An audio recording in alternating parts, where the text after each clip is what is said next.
Study lovers family में आपका स्वागत है। और आज के इस वीडियो में हम उत्तराखंड ज्योग्राफी से जो हमारा थ्योरी सेक्शन में ज्योग्राफी वाला टॉपिक एक कंप्लीट हुआ है उससे रिलेटेड ये प्रैक्टिस सेट है। और इस प्रैक्टिस सेट में हम टॉप 50 एमसीक्यू जो कि प्रीवियस ईयर क्वेश्चन बेस होंगे, इजी टू मॉडरेट लेवल के, क्योंकि ऐसे क्वेश्चन बार बार पूछे जाते हैं। तो ये क्वेश्चन हम डिस्कस करेंगे और जिन्होंने हमारा थ्योरी सेक्शन ज्वाइन किया है वो इसको टेस्ट के फॉर्म में इसको लेंगे और कितने मार्क्स वो ला पा रहे हैं वो कमेंट बॉक्स में जरूर बताएंगे। बाकी जिसको अभी भी स्क्रीनिंग के लिए थ्योरी क्लास ज्वाइन करना है तो वो चैनल के नीचे आपको ज्वाइन बटन मिल जाएगा। केवल 59 रुपीज में मेंबरशिप आपको लेना होगा। आपको कंप्लीट नोट्स मिलेगा, कंप्लीट जो है आपको थ्योरी क्लासेस मिलेंगी, पूरा स्क्रीनिंग का कोर्स यहाँ पर पढ़ाया जाएगा। पॉलिटिकल साइंस के लिए अब लगभग क्लोजिंग पे है। 45 मेंबर्स, केवल 5 सीटें हमारे पास हैं। तो पहले जो 5 लोग जुड़ेंगे वो जुड़ सकते हैं। बाकी पॉलिटिकल साइंस में हम ओनली 50 मेंबर्स की क्लास रख रहे हैं। तो पहला क्वेश्चन आपके लिए है आज का, कौन सी हिमालय पर्वत श्रृंखला जो है इस भूसन्नति से उत्पन्न हुई है। तो ये हमने थ्योरी सेक्शन में पढ़े हैं सारी चीजें। इस भूसन्नति से हिमालय पर्वत की उत्पत्ति हुई है। उत्तराखंड में दून किसे कहा जाता है। तो दून की अगर बात की जाए तो दून उत्तराखंड में कहा जाता है संरचनात्मक घाटियों को। तो आपको अटेम्प्ट करना है और कितने मार्क्स आप ला पाते हैं ये कमेंट बॉक्स में बताना है। ये इजी टू मॉडरेट लेवल का है। मैं देखूंगा कि 40 प्लस, मिनिमम 40 प्लस इसमें स्कोर का होना चाहिए अगर आपका बेसिक उत्तराखंड भी ठीक है तो। निम्नलिखित पर्वत शिखरों में से कौन सा उत्तराखंड में स्थित नहीं है। अब देखिए, कामेट उत्तराखंड में है, बंदरपूंछ है, दूनागिरी है, नंगा पर्वत उत्तराखंड में नहीं है। तो आपके लिए पहला क्वेश्चन आज का है, नंगा पर्वत किस स्टेट में पड़ता है। अगला है, निम्नलिखित में से कौन सा पर्वत पदीय नगर नहीं है। यानी ये जो पर्वत पदीय नगर नहीं है, पर्वत के जहाँ से पद होते हैं वहां से जो इनमें से अधिकतर नगर जो हैं ये पर्वत पदीय नगर हैं। अगर इनमें से बोला जाए कौन सा पर्वत पदीय नगर नहीं है तो वो आपका रुद्रपुर हो जाएगा। रुद्रपुर जो है आपका वो पर्वत पदीय नगर नहीं है। अगला है, सुप्रसिद्ध कैलाश मानसरोवर यात्रा गुजरती है कौन से दर्रे से गुजरती है। तो ये गुजरती है आपका लिपुलेख दर्रे से। ऑप्शन नंबर बी आपका सही आंसर हो जाएगा। नंधौर दून इस जनपद में स्थित है। नंधौर, तो नौ से नंधौर और नौ से नैनीताल, ऐसे करके इसको याद रखिए। नंधौर दून जो है ये नैनीताल जनपद में है। एमसीटी जो है मुख्य सीमा भ्रंश, ये पृथक करता है। किसको पृथक करता है। तो हमने थ्योरी सेक्शन में पढ़ा था इसको अच्छे से। तो एमसीटी पृथक कर, तो एमसीटी जो है ये हमने पढ़ा था, ये महान हिमालय को लघु हिमालय से पृथक करता है, मुख्य सीमा भ्रंश। तो ये ध्यान रखना है। निम्नलिखित उत्तराखंड में निम्नलिखित में से कौन सी पर्वत श्रेणी मुख्य सीमांत भ्रंश और मुख्य मध्यवर्ती भ्रंश के बीच स्थित है। तो मुख्य सीमांत भ्रंश और मध्यवर्ती भ्रंश के बीच में कौन सी पर्वत श्रेणी स्थित है। तो सही आंसर आपका हो जाएगा लघु हिमालय, ऑप्शन नंबर बी। उत्तराखंड का सर्वाधिक क्षेत्रफल वाला जिला कौन सा है। सर्वाधिक क्षेत्रफल वाला जिला आपका हो जाएगा, इनमें से बताना है तो उत्तरकाशी हो जाएगा। सबसे ज्यादा वैसे चमोली का क्षेत्रफल है, दूसरे नंबर पर उत्तरकाशी है। अगला क्वेश्चन है, उत्तराखंड का राज्य वृक्ष। तो राज्य वृक्ष आपका बुरांस हो गया और इसका आप साइंटिफिक नेम जो है कमेंट बॉक्स में बताइए। हमने थ्योरी सेक्शन में पढ़ा है इन सबको। अगला क्वेश्चन है, यूनेस्को द्वारा लोक उत्सव रम्माण को विश्व की जो इंटेंजिबल कल्चरल हेरिटेज है इसमें शामिल किया गया है और यह उत्सव किस जनपद से संबंधित है। तो ये तो आसान सा क्वेश्चन हो गया, ये चमोली जनपद से संबंधित है। निम्नलिखित में से किसे पहाड़ों की रानी कहा जाता है। तो पहाड़ों की रानी आपका मसूरी हो गया। बाराहोती किस जिले में स्थित है। बाराहोती एक दर्रा है, हमने पढ़ा था इसके बारे में। और ये जो है अगर जिले की बात की जाए तो ये चमोली में लोकेटेड है। ऑप्शन नंबर आपका सी सही उत्तर हो जाएगा।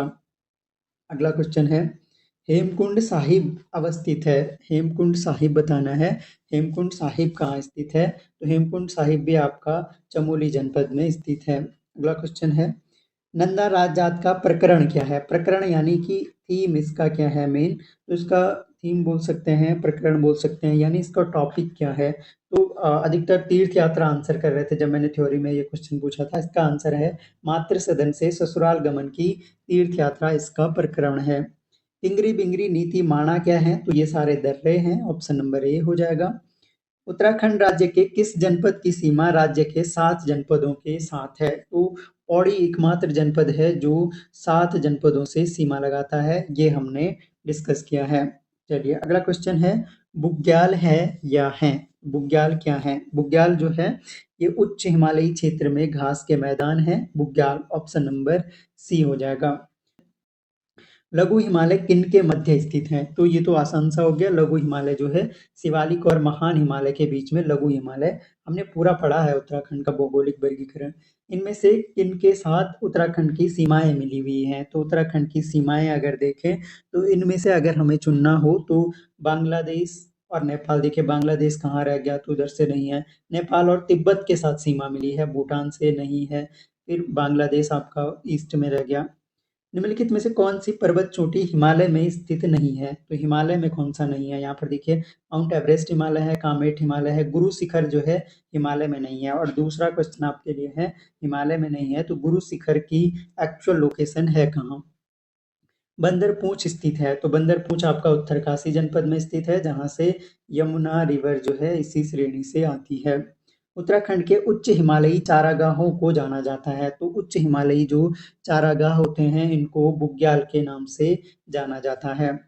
कामेट पर्वत की ऊंचाई है। कामेट पर्वत की ऊंचाई कितनी है? कामेट पर्वत की ऊंचाई जो है ये 25,446 फीट है। फीट में दी गई है 25,446 फीट। इनमें से सही कथन चुनना है, स्टेटमेंट देखने हैं। उत्तराखंड भारत का 26वां नहीं 27वां राज्य है।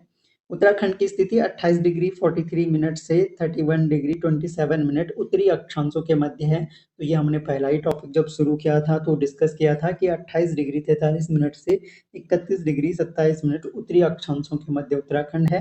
3 प्रदेशों से घिरा है, ये भी गलत हो गया। कुल भौगोलिक क्षेत्र 53,000, केवल 53,000 नहीं 53,483 स्क्वायर किलोमीटर है। कलियासोड़ भूस्खलन क्षेत्र उत्तराखंड में कहाँ स्थित है? कई बार रिपीट हो चुके हैं ये क्वेश्चन और इसका सही आंसर है ये जो है श्रीनगर और रुद्रप्रयाग के मध्य स्थित है कलियासोड़ भूस्खलन क्षेत्र। इस हिमालयी क्षेत्र में वर्षा काल में सर्वाधिक वर्षा होती है। तो सबसे ज्यादा वर्षा किस हमने सारे फैक्ट डिस्कस किए कि कौन से जिले में ज्यादा वर्षा होती है, कौन से हिमालयी क्षेत्र में होती है, कौन से हिमालयी क्षेत्र में सबसे कम वर्षा ग्रीष्म ऋतु होती है, वर्षा ऋतु में कहाँ ज्यादा होती है। तो इसका सही आंसर हो जाएगा आपका शिवालिक श्रेणी ऑप्शन नंबर ए। उत्तराखंड में भाबर पेटी में निम्न में से किस प्रकार की जलवायु दशाएं हैं? भाबर पेटी की जलवायु दशाएं अगर आप रिकॉल कर पा रहे होंगे तो हमने पढ़ा था कि उपोष्ण जलवायु दशाएं भाबर पेटी में होती हैं। उत्तराखंड का कौन सा भाग वर्षा ऋतु में सर्वाधिक वर्षा प्राप्त करता है? देखिए आ गया क्वेश्चन, वर्षा ऋतु में सबसे ज्यादा वर्षा कौन सा भाग प्राप्त करता है? तो यह आपका आउटर यानी बाह्य हिमालय प्राप्त करता है। 20 अक्टूबर 1991 को उत्तरकाशी में आई प्राकृतिक आपदा का कारण क्या था? तो 1991 में उत्तरकाशी में जो प्राकृतिक आपदा आई थी वो भूकंप आया था। ऑप्शन नंबर सी हो जाएगा। निम्न में से किस प्राकृतिक आपदा का उत्तराखंड में सर्वाधिक विनाशकारी प्रभाव हो सकता है? तो सबसे ज्यादा विनाशकारी प्रभाव जो है भूकंप का ही हो सकता है। ऑप्शन नंबर ए हो जाएगा। निम्नलिखित में से कौन सा एक उत्तराखंड के पर्वतीय क्षेत्र में नगरीकरण का प्रतिफल नहीं है? नगरीकरण का प्रतिफल बताना है कौन सा नहीं है। तो यहाँ पर देख सकते हैं प्राकृतिक आपदाओं में वृद्धि। देखिए नगरीकरण का प्रतिफल नहीं है प्राकृतिक आपदाओं में वृद्धि, वन्य जीवों में अभिवृद्धि, जल प्रदूषण में वृद्धि, जैव विविधता में कमी। यानी नगरीकरण का प्रतिफल कौन सा नहीं है? तो इनमें वन्य जीवों में अभिवृद्धि नहीं है। बाकी सब तो नगरीकरण के कारण प्राकृतिक आपदाएं बढ़ रही हैं, नगरीकरण, जल प्रदूषण में वृद्धि हो रही है, जैव विविधता में कमी हो रही है। किसके कारण? ज्यादा नगरीकरण के कारण। पर्वतीय क्षेत्र में जितना ज्यादा नगरीकरण होगा इनको बढ़ोतरी मिलेगी, प्राकृतिक आपदाएं बढ़ेंगी, जल प्रदूषण में वृद्धि होगी, जैव विविधता में कमी होगी। तो आंसर हमारा हो जाएगा ऑप्शन नंबर बी। केदार घाटी में हाल में आई आपदा का क्या कारण माना जा सकता है? तो हाल में नहीं, काफी टाइम पहले हो गया, लेकिन ये पूछा गया क्वेश्चन है तो इसलिए हाल ही में पूछा गया था उस टाइम। इसका आंसर है बादल फटना और फिर व्यापक स्तर पर भूस्खलन हो गया था। निम्न में से किस उपाय या किन उपायों से संभव था हाल में उत्तराखंड में अनुभूत प्राकृतिक आपदा की तीव्रता को कम किया जा सकता है? CSC गैसों के प्रयोग को रोक, CFC है ये। बड़े पैमाने पर वृक्षारोपण करके, पूर्व सूचना निकायों की स्थापना करके। तो ये सभी उपाय अच्छे हैं, इनसे प्राकृतिक आपदाओं को रोका जा सकता है। पृथक आपदा प्रबंधन मंत्रालय गठित करने वाला देश का पहला राज्य है। तो पहला राज्य जो है पृथक आपदा प्रबंधन गठित करने वाला उत्तराखंड ही है। नैनीताल में सबसे बड़ा भूस्खलन कब हुआ था? तो ये अगेन इम्पोर्टेंट क्वेश्चन है, ये पूछा जाता है कई बार। आंसर है आपका 18 सितंबर 1880 को हुआ था। निम्नलिखित में से कौन सा या से मानव जनित क्रियाकलाप उत्तराखंड में प्राकृतिक आपदाओं के लिए उत्तरदायी माने जा सकते हैं या माना जा सकता है? आंसर आपका हो जाएगा शहरीकरण भी है, वनों की कटाई भी है, मानव निर्मित बांध भी है। भूरी मिट्टी किस तत्व की अधिकता पाई जाती है? भूरी मिट्टी में अधिकता होती है आपका जैव तत्व की। ऑप्शन नंबर ए हो जाएगा। निम्नलिखित में से कौन सा दर्रा पिथौरागढ़ को तिब्बत से जोड़ता है? पिथौरागढ़ तिब्बत के दर्रे जो हैं वो हो गया आपका, इनमें से अगर देखा जाए पिथौरागढ़ तिब्बत के बीच का दर्रा है लिपुलेख दर्रा।